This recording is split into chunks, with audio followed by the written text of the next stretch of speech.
अस्सलामुअलैकुम रहमतुल्लाहि वबरकातुहू। प्यारे बच्चों, उम्मीद है आप सब खैरियत से होंगे। आज आपकी ईवीएस की ऑनलाइन क्लास है, तो सभी बच्चे अपनी ईवीएस की बुक्स ओपन कर लीजिए। लास्ट क्लास में हमने ईवीएस के चैप्टर नंबर 2 को कंप्लीट किया था, समझा था कि उसमें क्या है। आज हम ईवीएस के चैप्टर नंबर 2 का बुक वर्क करेंगे। तो आपको पेज नंबर 13 ओपन करना है अपनी ईवीएस की बुक में। चैप्टर नंबर 2 में पेज नंबर 13 पर है आपका ऊपर बी पार्ट, यानी री right the given statements correctly.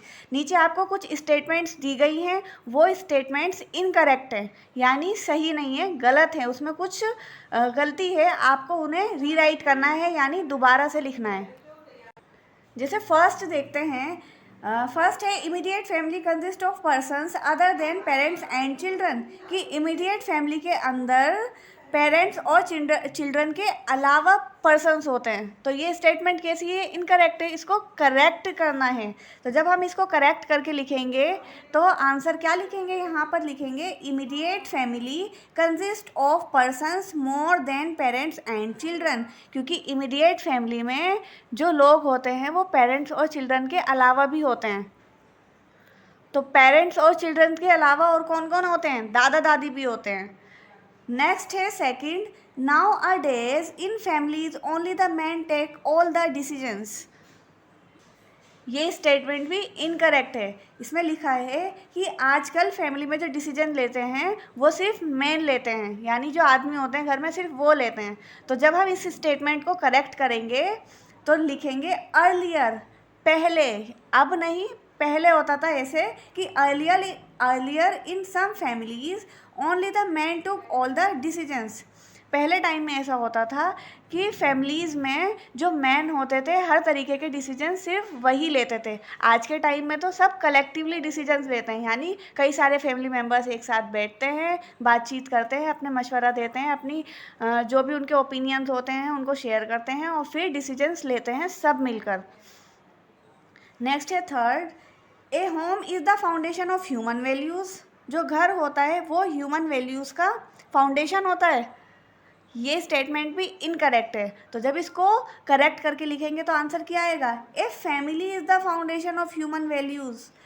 Family foundation होती है ह्यूमन वैल्यूज़ की, यानी घर से, परिवार से सीखते हैं हम तौर तरीके, रूल्स एंड रेगुलेशंस। तो इसलिए ये है a family is the foundation of human values. Fourth है every family has a set of values and they all keeping changing with time, यानी ये जो स्टेटमेंट है फोर्थ, इसमें लिखा है कि जो सभी फैमिलीज़ होती हैं, सभी फैमिलीज़ के जो तौर तरीके होते हैं वो टाइम के हिसाब से चेंज होते हैं। तो इसको जब करेक्ट करके लिखेंगे तो आएगा every family has a set of values some of which keep changing with time, यानी कुछ तौर तरीके तो टाइम के साथ चेंज हो जाते हैं और कुछ तौर तरीके ऐसे होते हैं, कुछ रूल्स एंड रेगुलेशंस ऐसे होते हैं घर के अंदर जो कभी चेंज नहीं होते हैं, वो एज इट इज़ रहते हैं हमेशा। नेक्स्ट है fifth, we learn to respect the elders from our children, कि हम अपने बड़ों की इज्जत करना बच्चों से सीखते हैं। We learn to respect the elders from our parents, हम बड़ों की रिस्पेक्ट करना अपने पेरेंट्स से सीखते हैं।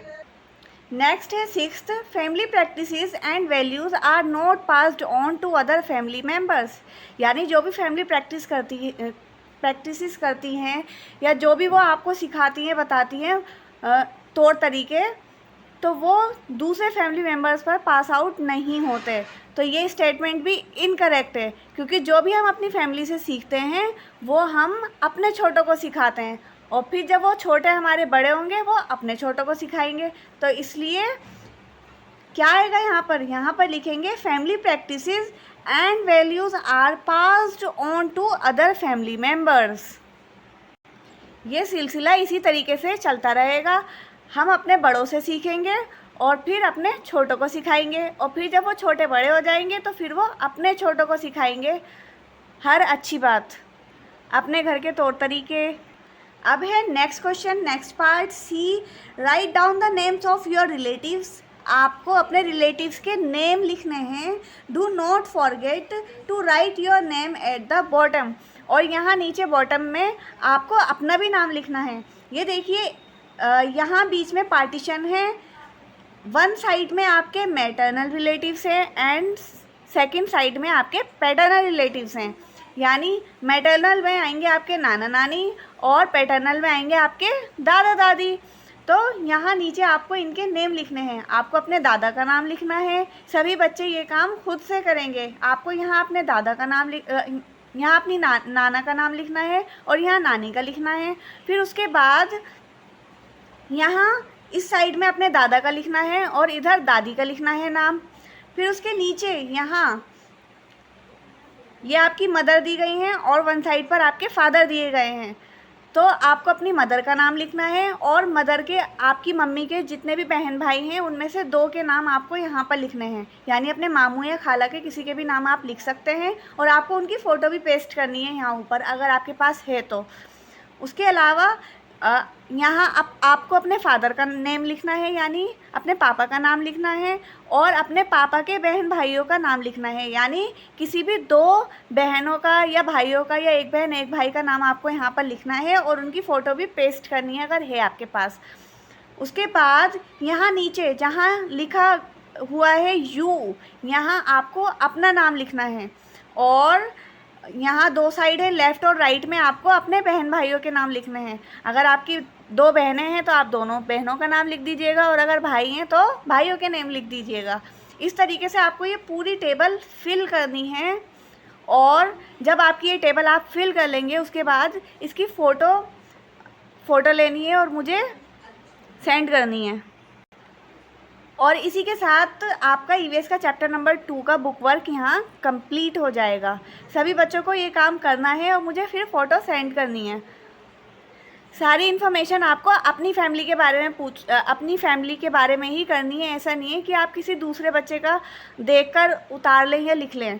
आपको अपनी मम्मी से और अपने पापा से पूछना है, उनकी हेल्प से आपको ये करना है। वैसे मैंने आपको बहुत अच्छे से समझा दिया है, उम्मीद है आपको समझ आ गया होगा। चलिए नेक्स्ट वीडियो में नेक्स्ट क्लास में मिलेंगे। Thank you very much. अस्सलाम वालेकुम रहमतुल्लाहि व बरकातुहू।